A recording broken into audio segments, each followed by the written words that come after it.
Hey guys, just sort of do a quick video. If you recall, ages ago I bought these couple of buildings from someone off America, and when I got them they were absolutely disgusting. Like the way they were put together, like there were huge blobs of glue everywhere and gaps everywhere, nothing was lined up properly. And as you know, I pulled them apart and stripped them down as much as I possibly could to try and save them. Got one building done ages ago, which I'm pretty sure you saw, and that was the co-op shed from Walthers, and the other kit was the Walthers, I think it was the Sunrise like flour mill thing. I finally finished the second building, the flour mill building. I kept putting it off just because I couldn't be bothered with it, but I got around to doing it and I finished it yesterday. So I'll show you what I did.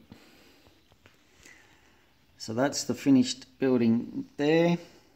It's no longer the flour mill. As you can see, I added some, I'll try and zoom in actually. I added some brick paper around the foundation. I added some signage. So we've got an unloading, I've got no parking. I built the little basement thing. Wrapped that around in brick paper too, and then added some, just some 2 bits of siding, and painted them a metallic silver, just with craft paint. Just added a little black line in there to sort of represent like a seal, or a bit of rubber or something. I actually had to build a new platform. I was able to use the steps off the original one, and all I did for that was I gave it a prime, and then I just used some craft paint, acrylic craft paint, and just sort of kind of lightly dry brushed it to get the colour I wanted. And for the base of it, I used the metallic silver again. And my theory is, they've rebuilt the whole new deck, and the metallic silver is sort of representing galvanized steel. So as you can see, I did that. I added an office sign, no smoking. It's now called Southwest Drilling Supplies. So that's the name of the building now. I had to scratch build a chimney for it, and I wrapped that with some brick paper as well.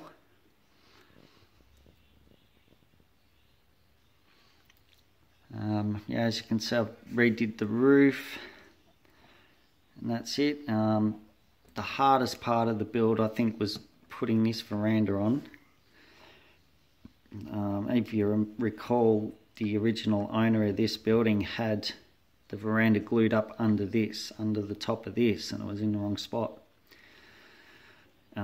Took me a few goes to get this to stick.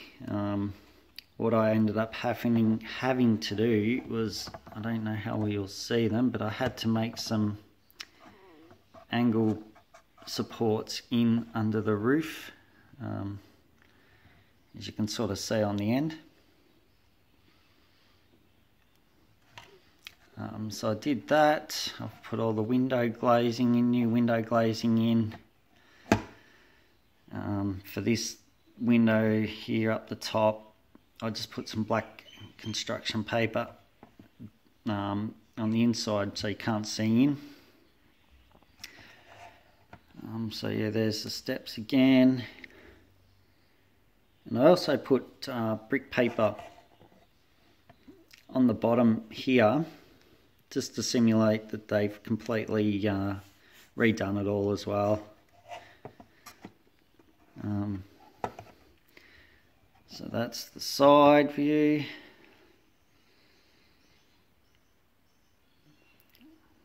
And again, I apologise about the lighting, but this is the rear view on the back side. As you can see, I've got some more signs, decals, and we've got a shipping dock. I've got no trespassing on this little door, and then receiving dock there. You can see I've done the roof as well, and this was done, this is the existing roof, and all I did was I glued some wet and dry sandpaper on it, hit it with the airbrush black, and then lightly sprayed some black out of a spray can on it, and it gave that little bit of a texture that you can see. But as you can see, I've had to go through around and then just touch up a couple of little bits. After I'd finished it, there was some bits I needed to touch up, just from a bit of wear and tear. So that's the other end of it there.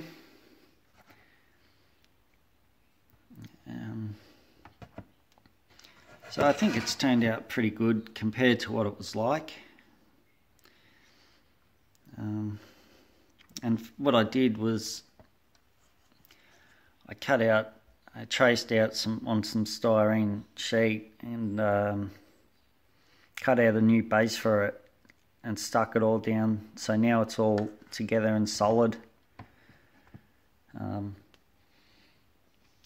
But yeah, so that's the building now, and the only thing I'd like to do, I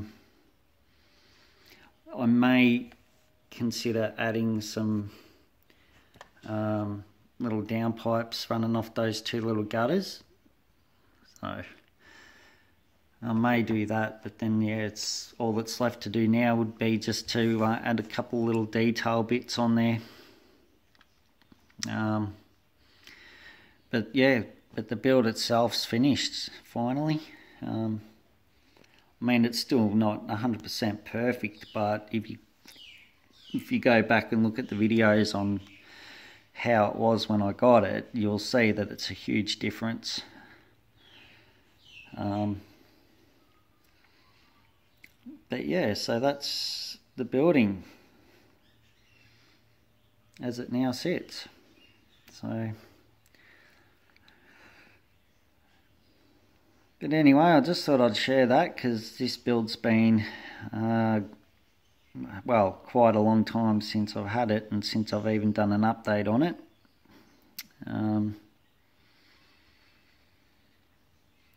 So I thought I'd share, and I'll put another video up soon actually, and because I've basically got the log camp finished too that I was building that I showed you recently. So what else? Oh yeah, I went to a model train show probably a week ago, and I picked up, have you noticed I've got a lot more light over my workbench, but while I was there I picked up some of these Vallejo paints, the rust, stain and streaking, and I picked up this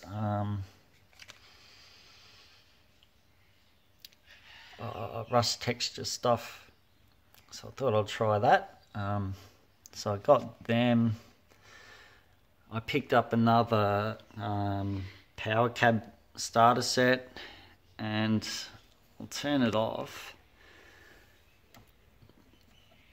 There we go. But I also picked up this LED lighting strip. It's 1 meter long. I actually bought 2 of them, and I'll put one. Alright, I'll put one over there once I get that area done. Yeah, so I bought 2 of those strips. I got a connection that came with it that I plug in, and it came with a power pack as well. So they're just a 12 volt LED strip, and as you can see they're quite bright. I originally had it positioned up the back there, but after moving it around a bit, I found up here towards the front was better, because then I don't have any shadow when I'm working over it. There's basically no shadow. So, but yeah, anyway, I'll keep this short, and that's it for now. And like I said, I'll throw another update on the logging camp up in the next couple of days, hopefully. And yeah, and thanks for watching, and I'll talk to you guys later. See ya.